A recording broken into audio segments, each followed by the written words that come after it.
Bonjour à tous. Aujourd'hui, ce que nous allons préparer, c'est du saumon en croûte, qui est une recette cookie doux. On va préparer ça et on va commencer par étaler la pâte feuilletée que je vais aller chercher, que j'ai déjà préparée à l'avance et que j'ai roulé à la méthode escargot pour avoir tous les plis.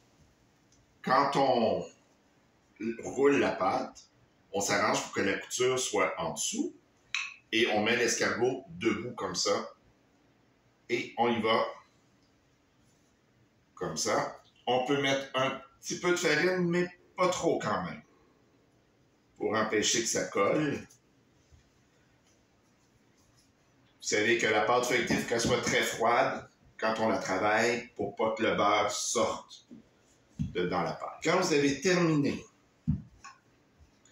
de rouler votre pâte, vous la transférez dans une plaque sur laquelle vous avez mis un papier parchemin.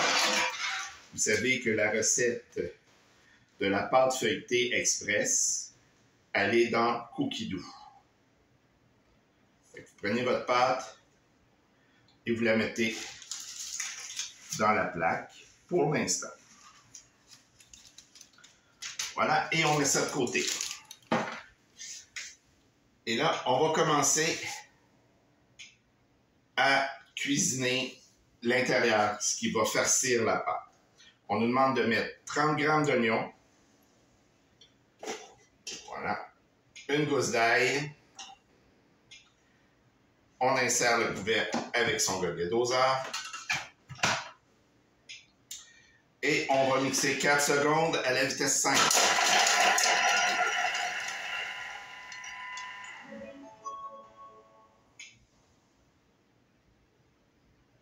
Ça ne sera pas bien long. On va rabattre au fond tout ce qui est collé sur la paroi. Et regardez, en 4 secondes, comment ça l'a haché quand même assez fin. Et là, on va rajouter 10 g de beurre. On va remettre le couvercle sans le gobelet doseur. Et là, on va faire rissoler à 120 degrés pendant 3 minutes. On demande de mettre le panier de cuisson sur le dessus pour empêcher les éclaboussures. Mais si vous avez un TM6, vous avez le couvert anti-éclaboussure que vous mettez sur le dessus pendant le rissolage. Plus que 4 secondes à cette étape qui se termine à l'instant. On passe à l'étape suivante qui va demander de mettre 50 g de crème, minimum 30%. Moi, c'est de la crème à base de coco et qui est sans lactose. Ensuite, 250 g de fromage à la crème aux herbes. Vu que moi, je cuisine avec du sans lactose, dans le fromage à la crème aux herbes, j'en ai pas trouvé sans lactose. Par contre, ce que je fais, je rajoute une cuillerée à thé d'herbes de Provence avec mon fromage à la crème régulier, une pincée de sel,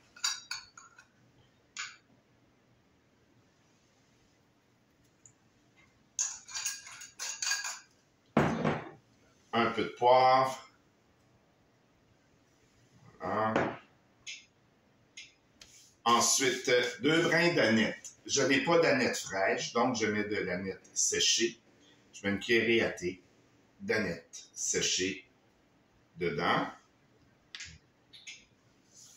Du jus de citron, entre 10 et 20 g de jus de citron, qui est facultatif en passant le jus de citron.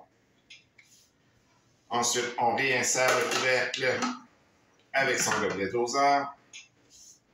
Et là, on va mixer le tout pendant 5 secondes, vitesse 7.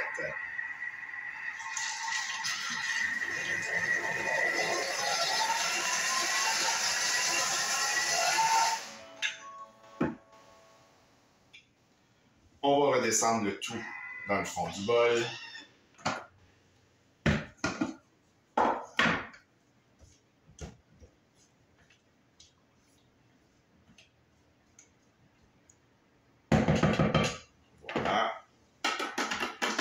Ensuite, on rajoute 200 g de filet de saumon frais, fin en morceaux.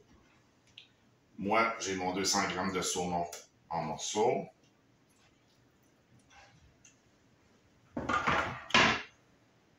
Ensuite, 150 g de saumon fumé en morceaux, ce qui est en général 2 petites barquettes comme ça de saumon fumé.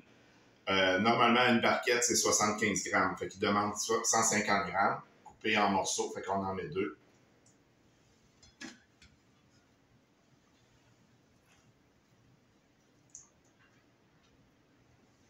Fait.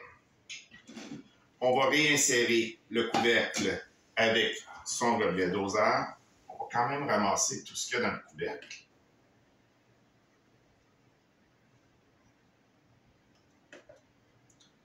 On remet le couvercle. Suivant. Et on va y aller 10 secondes, les lames inversées à la vitesse 2.5.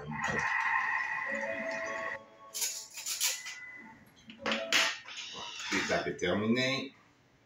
La pâte est déjà prête.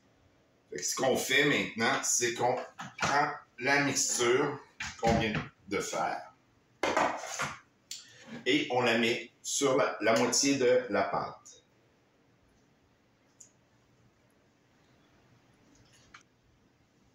Tout est sur la moitié de la pâte, on l'étale bien comme il faut, tout en laissant le bord quand même un petit rebord d'environ 1 pouce. À vous de le changer en centimètres. Moi, je suis encore de la génération où on parle de pouces. Voilà. Un coup, vous avez étalé votre mixture dans la pâte. Vous relevez l'autre moitié par-dessus.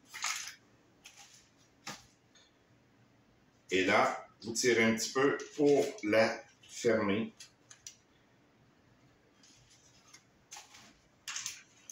C'est sûr, le papier parchemin glisse un peu. Il faut juste le retenir durant le temps qu'on ferme la pâte bien comme il faut.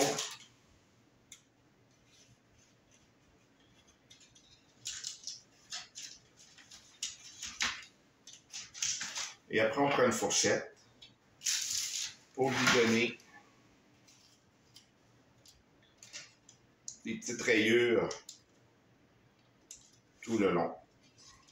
Maintenant, on prend un couteau assez tranchant et on fait des petites entailles sur le dessus.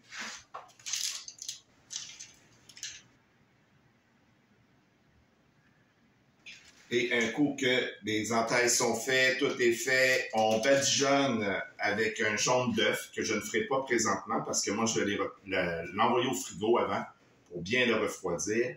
Mais un coup qu'il est bien refroidi, on le ressort du frigo, on le badigeonne avec un jaune d'œuf pour lui donner de la couleur et on envoie ça au four 15 à 20 minutes à 200 degrés Celsius ou jusqu'à temps qu'il y ait une belle coloration dessus. Fait que sur ce, je vous souhaite un bon appétit, une bonne dégustation. Vous allez voir, c'est savoureux, c'est excellent même. C'est pas la première fois que je le fais. Fait que, on se revoit dans une autre vidéo. Merci, au revoir.